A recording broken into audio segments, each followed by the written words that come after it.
In the PRC standard, the pie stroke on the right is supposed to stop at the horizontal line, like this, while in the Taiwanese standard, that same pie stroke goes up and above the horizontal stroke. This character is chu. As you can see, it depicts a hand grabbing an ear, and it means to take. In ancient China, they would remove the ears from their victims as a way of counting casualties, and that's how it came to be take. In the PRC standard, when you write ge dagger axe, you write the dian last, while in the Taiwanese standard, you write the bottom pie stroke last. The main point though is that you can write nice looking characters regardless of what standard you adhere to.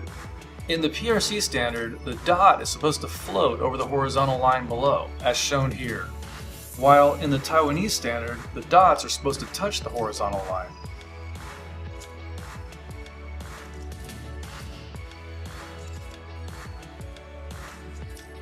The more you understand, the easier it will be to learn. When I first started learning Chinese characters, I would basically copy them over and over again. I literally filled up stacks of notebooks this high.